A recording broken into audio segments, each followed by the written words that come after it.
Hi there, welcome to the fourth in a series of videos looking at upgrading to Joomla 4, and in this video we're going to look at dependency injection and in particular the Joomla DI container.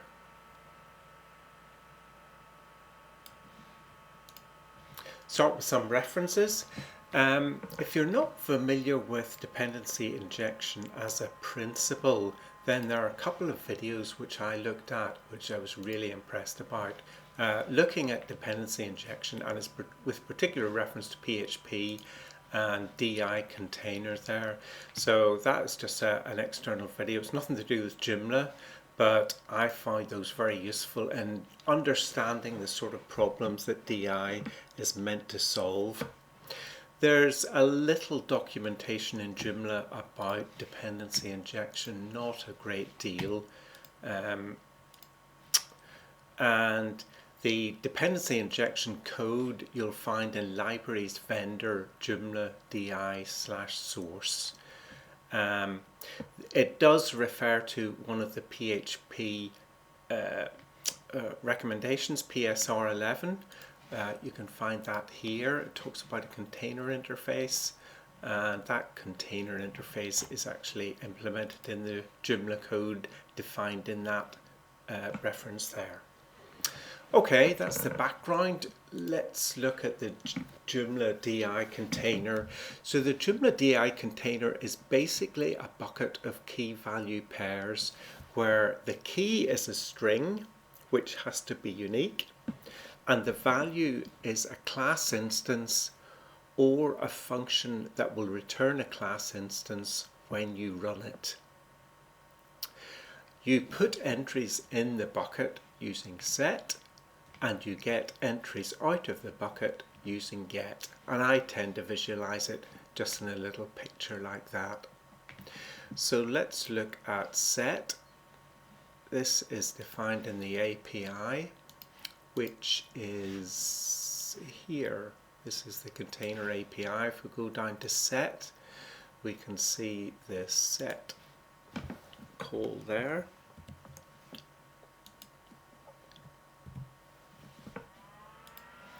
So it's got a key, and this is the unique string which identifies the resource.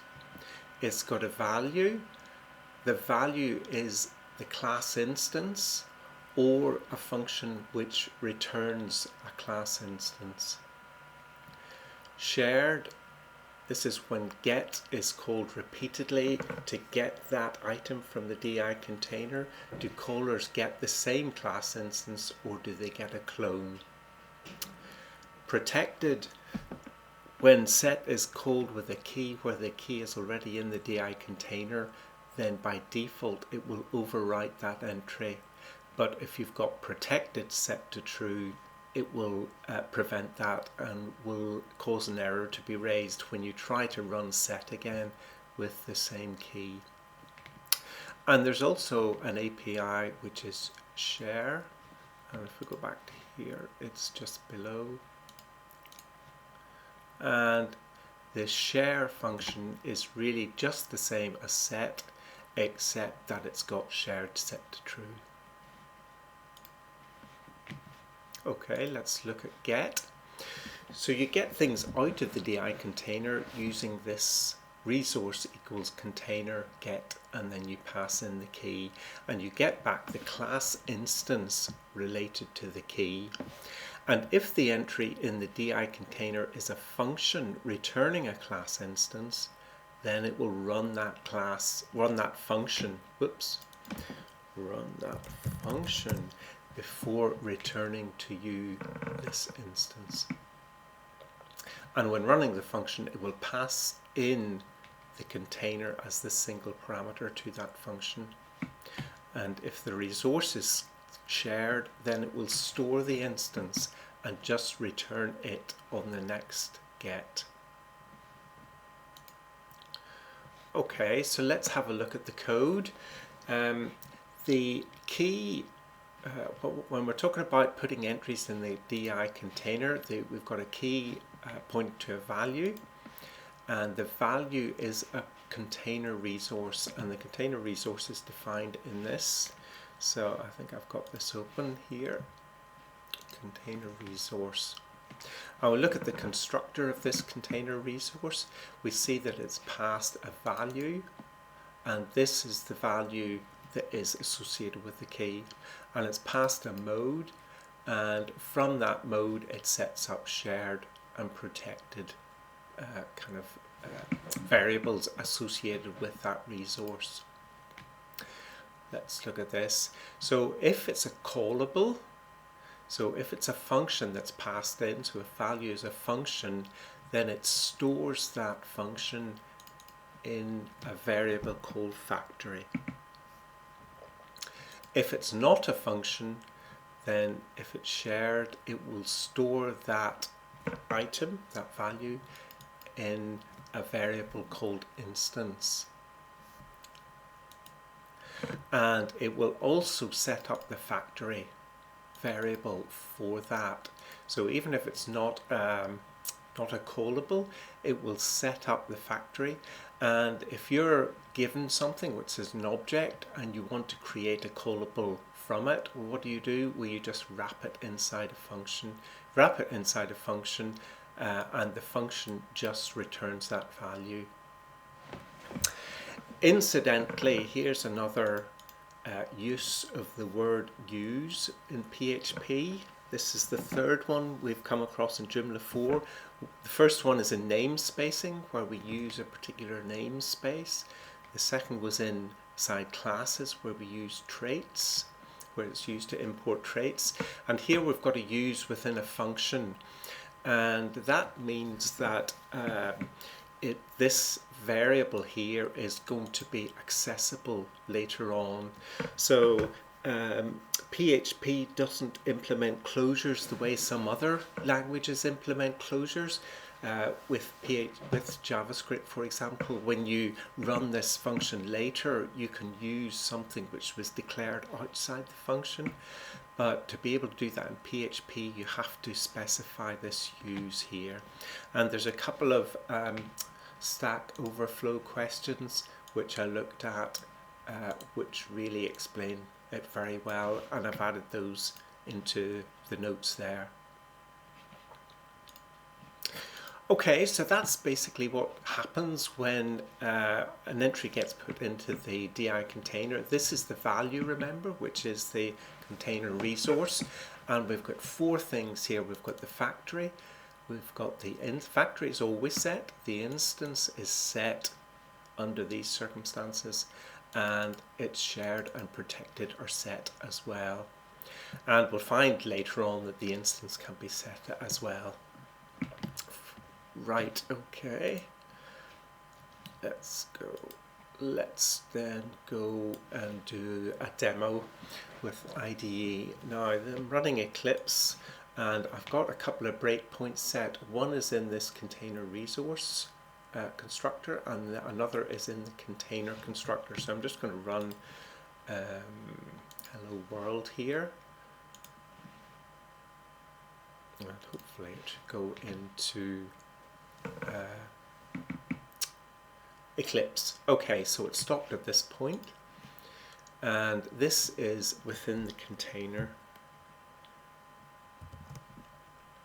So here's our container.php, and we've stopped inside the constructor, and all I want to do is go back through the stack, and here is where it's getting called.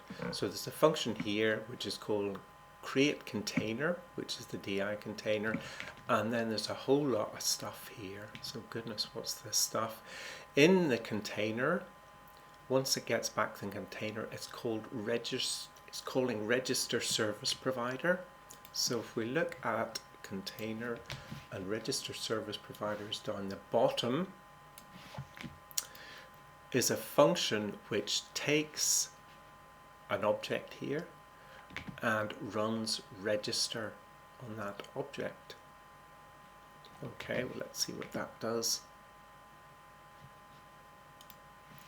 Let's take, for example, this Joomla CMS service provider application. So we will find that under here, I've got it already, library source. service provider, and if we click on that, oh, sorry, that's the wrong place. Service provider application, there it is. Okay, and we see that there's a register function within that. So this is what is going to get called whenever register service provider is called. It's going to call register on this provider here, on this class instance here. And this is the one I want to look at here. It's calling share. So remember, this is our share API call, which is like set, only it's a shared resource. And it's passing, the first thing is the key, which is a string there, J application site. And the second thing it's passing is a function. And this function, sure enough, returns a class instance. And the third item that's protected is true. And it's also setting up an alias. So alias is one of the other functions within this, which really just sets up an alias to the key. Right. So whenever you have a key in your DI container, you can have an alias to that key.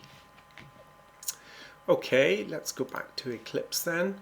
So this is what this is doing, and it's created the container there. And if I just hit, I'll just check, yes, there's a, just hit go, and now we are in container resource, you can see up there, and we're in the constructor of the container resource. So it's now started to put things into the container. Let me go again, because I think I want to collect the second one. Now the key in this case is J application site. You can see it over there. So it is actually putting into the container this here, which is the second one, J application site. Right. And we're going to just come out of that, and then we'll look at the variables, because now we have got the container here. And if we look at aliases, we can see that J application site has got an alias of Joomla CMS application site application, and that just really comes from that line here, alias there. Site application : class is just a shorthand way of creating a string, which is the fully qualified name. So if we look at site application, it's this. So it's basically the string associated with that, which is what you can see here in Eclipse. So it's put that item into, put that alias in. Let's look at the resources now. It's got two items here. Here's our J application site. So here's our entry in the DI container. See the container there. The factory, a closure in PHP. Closure with a capital C is the class which implements an anonymous function. Instances now null, hasn't got that set. Protected is true, because we set true in the list of parameters, and shared is true because we use the shared API call. Okay, so that's an example of putting something into the container, and I want to go back to the breakpoint and take that one off.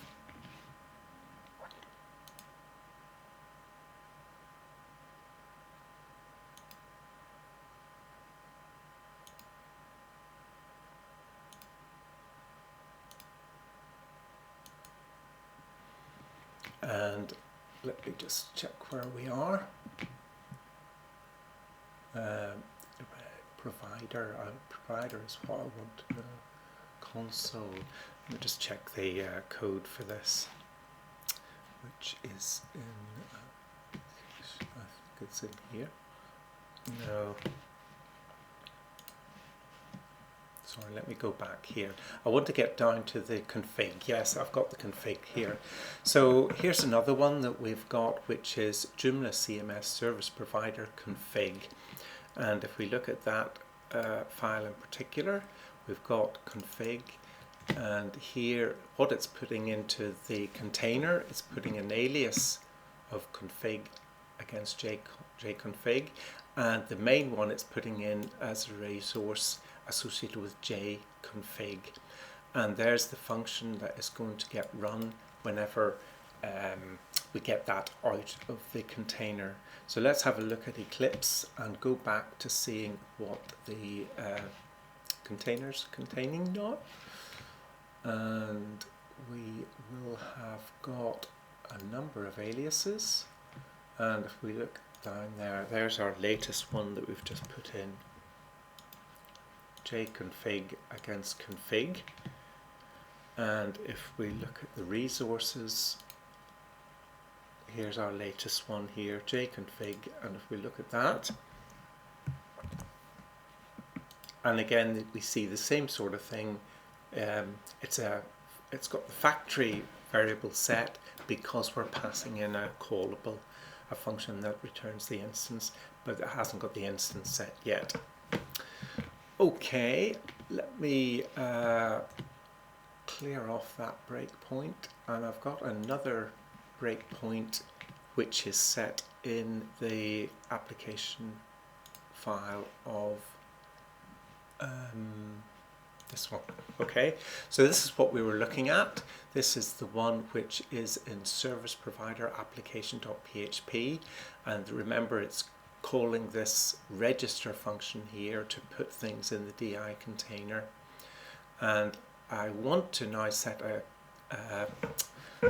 breakpoint inside this function, because this function is going to get run whenever we get stuff out of the container. So I've got here another function, another breakpoint, which is actually set in that JApplication site. Just let's have a look at our set from the point of view of what we've been looking at. We've looked at service provider application.php, and we've seen that we've put something into the DI container with JApplication site and an alias of the full qualified name, which is this function. And from service provider config.php, we've put something in which is a key of jconfig, an alias of config, and that other function.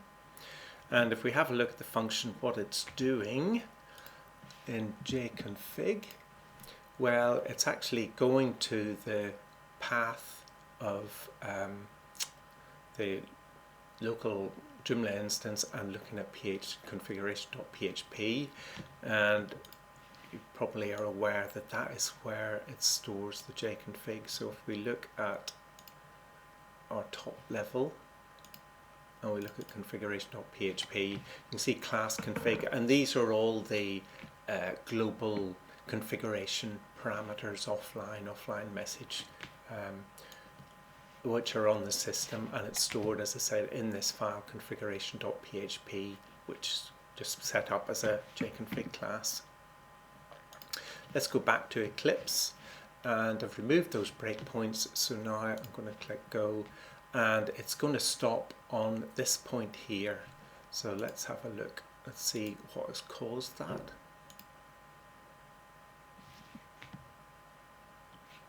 Okay, so here's our call for get container, which we were looking at just a moment ago with all the register service providers, and then just a few lines further down, it's got this $app equals container get, and it looks to get the site application out of the container, and that will go down to, it will call a get on the container,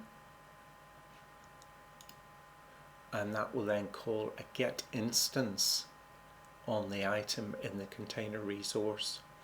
And if we just look at this function a bit more closely, Here's our get instance.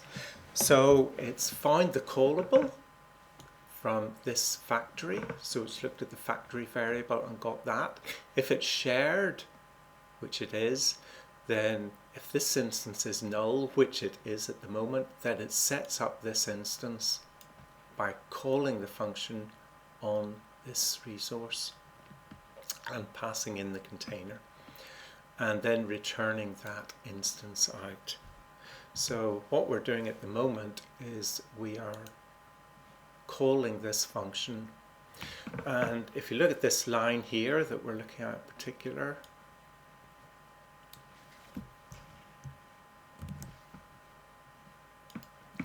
this line is creating the site application class, so the $app that we're all familiar with, but inside it, it's got another thing here, which is container get config. So what it's doing is it's getting from the container another item here, because the site application is dependent upon the configuration parameters. It needs to know those. So in its constructor, the site application is also getting this config thing here. So if we drop into that, that's just loading the class, and get resource name. So the resource name up here is config.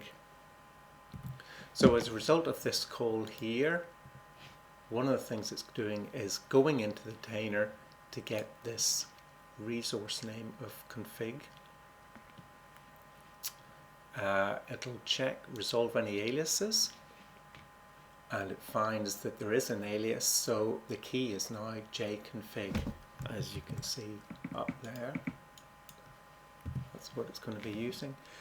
If is set these resources of that key, which it is, then return that, and it's going to call get instance. And if we go down to it, here's our callable again, which in this time is the callable associated with jconfig. And we're going to step through that. If it's shared, which it is, if this instance is null, which it is, then it's going to set into this instance by calling that and passing in the container. And you'll see over here, it has just actually set that up to be this instance here. And if we look inside here, data, here is all our configuration parameters that we saw from that file. So it's what we would expect. We get back and we get this instance created, which is the jconfig basically class, and that is going to then return back. Okay, so let's have a look at what we've done on the get side of things. On get, from the original top level line, we've got this line container get, and it's getting this site application, and that causes the function to run, which is set against that resource. So it's going to be the function which is in here in this application.php file inside /service/provider, and it's this function here. But that function contains this line here, and in running that line there, it's going to get the next thing, which is the jconfig out of the DI container. So it's going to run whatever was set up as the function within the DI container for jconfig. And so that's what we've seen then in here. And if we now look at the DI container, if we can get back to it, I think it's actually passed in, isn't it? Container. Here's our resources. Here's our jconfig, and the jconfig now has got that instance set. So the next time someone comes along, gets that jconfig, it will just return that instance. It will try and regenerate another instance by running the callable.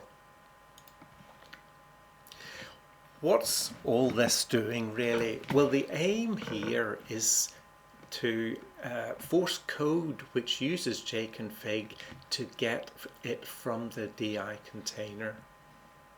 So that the aim is for these key classes, they should be got from the DI container. Now let's have a look at Joomla 3. So Joomla 3, there's a couple of areas where it gets the jconfig, and this is one area. This is setting up the application in a similar way I've just been looking at in Eclipse.